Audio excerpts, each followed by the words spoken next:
Assalamualaikum warahmatullahi wabarakatuh. Saya Ibu Devi Mahaperdana, guru produktif di Keperawatan SMK PGRI 3 Kota Blitar, merupakan salah satu mahasiswa PPG Daljab 3 di Universitas Muhammadiyah Jember. Pada kesempatan ini sedang melaksanakan PPL siklus 2 dengan materi menerapkan latihan nafas dalam pada mata pelajaran KDTK di tingkat SMK kelas 12. Berikut video pembelajaran secara daring. Oke, kita mulai ya. Bismillahirrahmanirrahim. Assalamualaikum warahmatullahi wabarakatuh. Waalaikumsalam warahmatullahi wabarakatuh. Selamat pagi anak-anak. Bagaimana kabar kalian hari ini? Alhamdulillah sehat. Sehat. Alhamdulillah. Kita masih bersyukur ya, walaupun kita bertemu secara tatap maya, kita masih diberi kesehatan, beri kekuatan, sehingga hari ini kita masih bisa bertemu kembali dalam keadaan sehat walafiat. Mohon bersabar karena hari ini PPKM masih diperpanjang. Jadi tetap protokol kesehatan dilaksanakan. Masih ingat anak-anak apa saja protokol kesehatan itu? Mencuci tangan. Memakai masker. Memakai masker. Hindari kerumunan. Menghindari kerumunan. Menjaga jarak. Dan menghindari untuk makan bersama. Sebelum kita mulai pelajaran hari ini, silakan ketua kelas untuk memimpin doanya. Baik, sebelum kita memulai pelajaran hari ini, alangkah baiknya kita berdoa dulu. Baik. Doa selesai. Terima kasih Mbak Tika atas pimpinan doanya untuk pagi hari ini. Semoga ilmu yang kita pelajari pada pagi hari ini berkah, bermanfaat, dan nantinya anak-anakku menjadi anak yang sukses. Amin. Hari ini kita akan belajar tentang menerapkan pertolongan latihan nafas dalam. Sebelum pelajaran kita mulai, coba perhatikan. Apakah tempat duduk kalian sudah sesuai dengan gambar di samping? Nah, Sudah. mari kita menyanyikan lagu Hari Merdeka. 17 Agustus tahun 45. Terima kasih anak-anakku semuanya sudah menyanyikan lagu Hari Merdeka. Tetap menjaga nasionalisme bangsa Indonesia. Sekarang pelajarannya tentang kompetensi dasar menerapkan pertolongan latihan nafas dalam. Tujuan pembelajarannya nanti anak-anak harus mampu menjelaskan definisi latihan nafas dalam dengan tepat. Yang kedua, tujuan latihan nafas dalam dengan tepat. Yang ketiga, menjelaskan indikasi dan kontraindikasi latihan nafas dalam. Mampu menjelaskan prosedur latihan nafas dalam dengan tepat. Menerapkan dan menganalisis pertolongan latihan nafas dengan cermat. Adapun aktivitas pembelajarannya adalah nanti kita belajarnya tidak sama dengan pembelajaran yang sudah-sudah. Kita belajar dengan metode PBL. Adapun komponen penilaian pada pembelajaran hari ini ada 3. Yang pertama, Bu Devi akan menilai tentang nilai sikap. Yang kedua adalah tentang pengetahuan. Nanti di akhir Bu Devi akan berikan suatu post test. Yang ketiga, keterampilan, yaitu penugasan video melakukan latihan nafas dalam. Coba perhatikan, pernahkah kalian melihat orang yang sesak nafas? Pernah, Bu. Pernah. Bagaimana tindakan kamu ketika kamu melihat seorang yang sesak nafas? Segera melonggarkan pakaiannya biar nggak sesak. Menyamankan posisinya. Memberikan latihan nafas dalam. Betul. Pasien apa ya? Gambar itu Pasien sedang batuk. Betul. Ada lagi yang bisa menambahkan? Pasien yang sedang isolasi mandiri.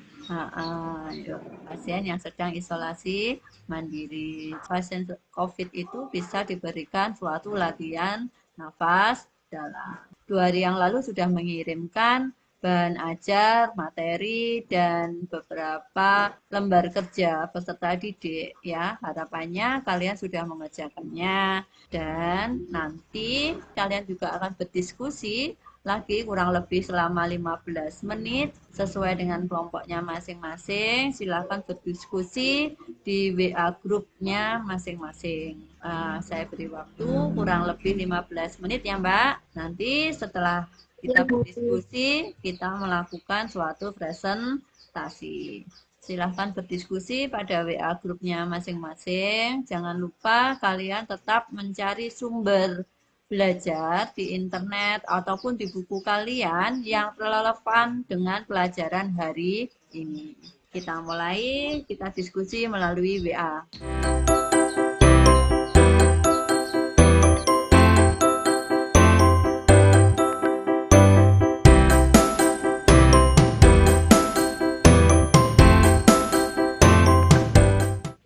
Oke anak-anak, waktu untuk diskusi sudah habis. Kita kembali ke Gmeet dan siapkan untuk presentasinya. Presentasi nanti kelompok 1, kemudian menjadi moderator kelompok 2, sedangkan menjadi notulen adalah kelompok 3.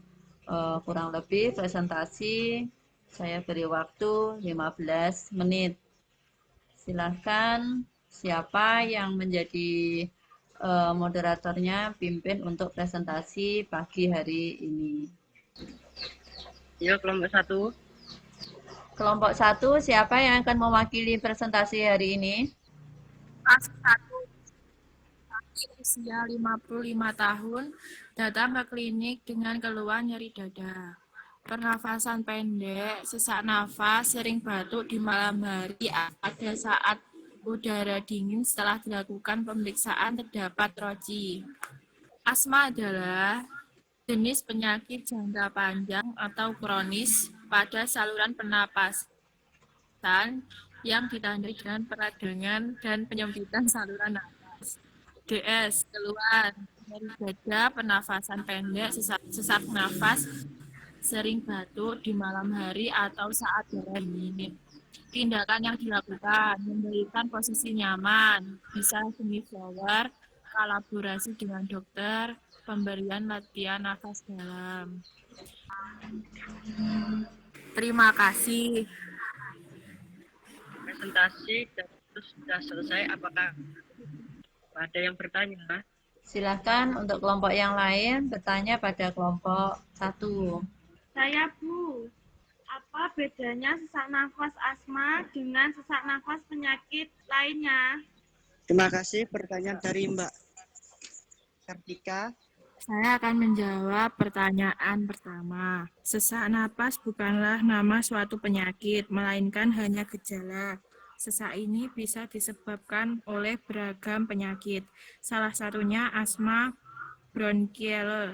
Asma sendiri terjadi saat saluran napas bagian bawah meradang hingga menyempit diameternya dan meningkat produksi lendirnya. Kalau asma itu nama penyakit, sedangkan sesak napas adalah gejala, jadi bisa dibilang sesak napas belum tentu asma dan asma belum tentu sesak napas. Apakah sudah bisa diterima? Mbak Kartika bagaimana? Sudah.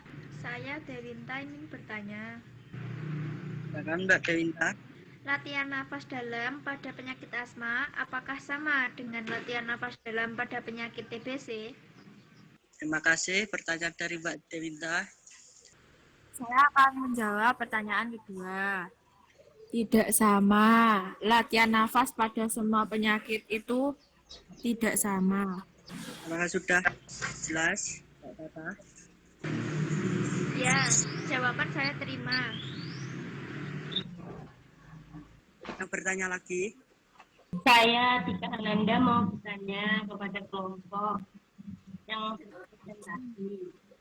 Ya, silakan Mbak Tika. Efektif atau tidakkah latihan nafas dalam pada wanita yang melahirkan? Terima kasih pertanyaan dari Tika. Saya Devi Fitri akan membantu menjawab pertanyaan dari Tika.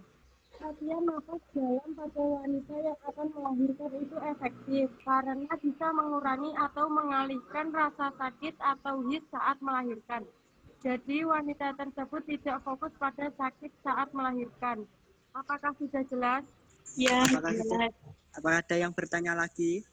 Ada saya. Ada penyakit apa yang tidak boleh dilakukan latihan nafas dalam? Jelaskan alasannya. Terima kasih Mbak Lia sudah memberi pertanyaan kepada kelompok 1. Penyakit pneumotorak, hemoptysis, gangguan sistem kardiovaskular, edem paru, efusi pleura. Ada yang bertanya lagi? Saya, Raihan Satria mau bertanya, persiapan apakah yang harus dilakukan dalam menerapkan latihan napas dalam? Berikut adalah langkah-langkah teknik pernapasan. Duduk santai sambil sandar. Letakkan satu tangan di perut Anda dan satu lagi di dada Anda. Tarik napas melalui hidung selama 2 detik. Rasakan udara bergerak mengisi perut. Rasakan perut Anda semakin penuh bergerak membesar. Perut harus bergerak lebih banyak dibandingkan dada Anda. Embuskan nafas selama 2 detik yang terbuka kecil sambil merasakan perut mengempis.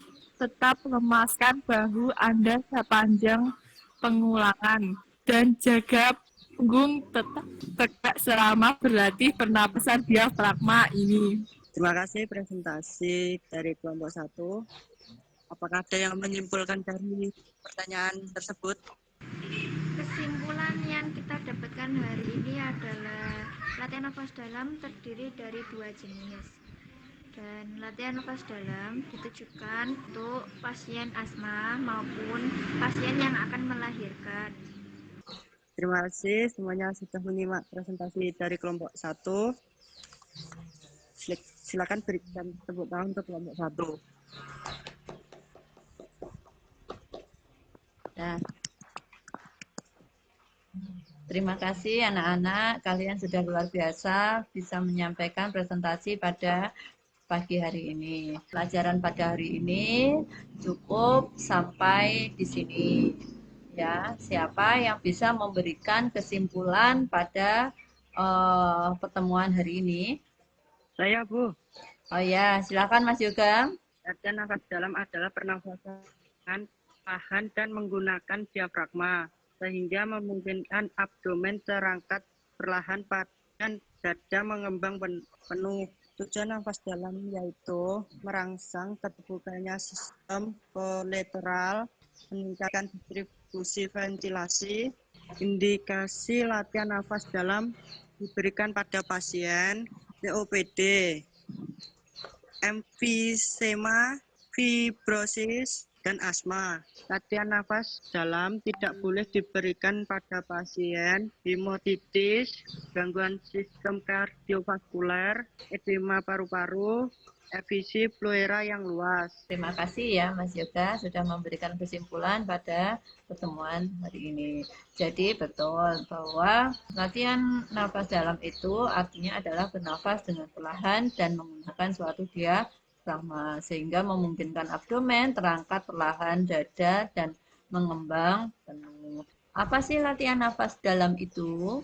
Ini saya tampilkan satu video milik temanmu.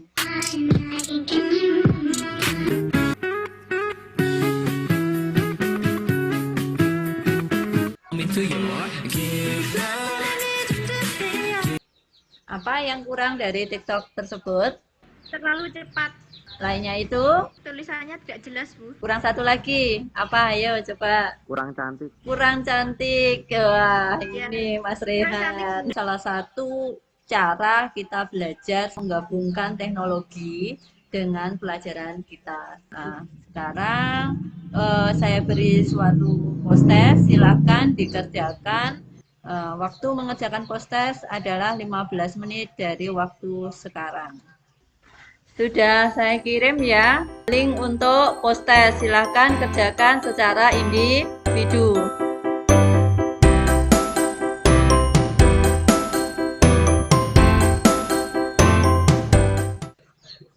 Oke, sudah selesai mengerjakannya ya. Saya lihat kalian sudah mengerjakan semuanya. Sebelum kita akhiri pelajaran pada pagi hari ini, silakan ketua kelas untuk memimpin doa. Baik, sebelum kita akhiri pelajaran hari ini, marilah kita berdoa terlebih dahulu. Berdoa dimulai. Berdoa selesai. Terima kasih Mbak Tika.